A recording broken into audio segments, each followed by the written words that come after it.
സഹോദരി സ്വാഗതം. അപ്പോൾ ഇന്നത്തെ പുട്ടടി നമ്മൾ റഹ്മാനി എന്നാണ്. അപ്പോൾ നമുക്കെല്ലാവർക്കും പരിചിതമായിട്ടുള്ള ഖേത്തൽ ചിക്കൻസ് ആണ് ഇന്ന് നമ്മൾ ട്രൈ ചെയ്യാൻ പോവുകയാണ്. ഇന്ന് നമ്മൾ തിരുവനന്തപുരത്ത് നിന്നാണ്. അപ്പോൾ ശാലയ്ക്കകത്താണ് ഈ നമ്മുടെ ഖേത്തൽ ചിക്കൻസ് റഹ്മാനിയ. നമ്മളിങ്ങനെ ഈവനിങ്ങിൽ നമ്മളിവിടെ എത്തിയിട്ടുണ്ട്. പുട്ടടിക്കാനാണ്. പുട്ടടി ഇന്ന് ഇവിടെ നിന്നാണ് കുശാലാക്കാൻ പോവുകയാണ്. നമ്മൾ 3 ആളുണ്ട് പുട്ടടിക്കും. All the best. നമ്മൾ ചപ്പാത്തി, ഇവിടുത്തെ സ്പെഷ്യൽ ഐറ്റംസ് എല്ലാം ഇവിടെ തന്നെ എത്തിയിട്ടുണ്ട്. ഇപ്പം തന്നെ ഒരാളിപ്പോൾ മാത്രം വന്നിട്ടില്ല. അപ്പോൾ ഉടനെ തന്നെ പുട്ടടിക്കാനുള്ള നമ്മുടെ ഖേത്തൽ ചിക്കൻസ് എത്തുന്നുണ്ട്. അപ്പോൾ നമ്മൾ ചപ്പാത്തി ഇച്ചിരി വലിപ്പം കുറയുകയാണെങ്കിലും എണ്ണം കൂടുതലുള്ളതുകൊണ്ട് പിന്നെ കൊള്ളാം.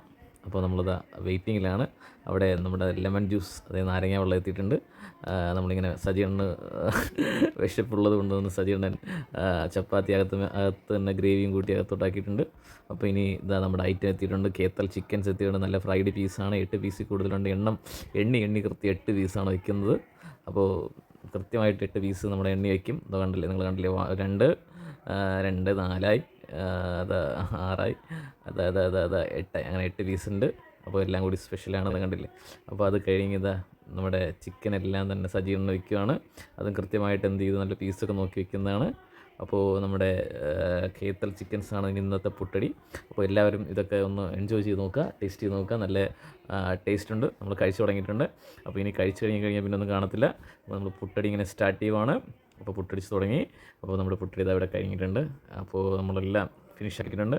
അപ്പോൾ ഇത് നല്ല സൂപ്പർ ഫുഡായിരുന്നു, ഇഷ്ടപ്പെട്ടു. അപ്പോൾ നമ്മൾ ഒരു എല്ലും കഷ്ണങ്ങൾ മാത്രമേ ഉള്ളൂ. നല്ല ഫ്രൈ ആയിരുന്നു. നല്ല ഖേത്തൽ ചിക്കൻസ് ആയിരുന്നു. അപ്പോൾ നമ്മുടെ എല്ലെല്ലാം സജിയുടെ ഒരു മൂലയിൽ ഒതുക്കി വെച്ചിട്ടുണ്ട്. അപ്പോൾ ഇനി ഒരു പുട്ടടിയുമായി നമുക്ക് കാണാം.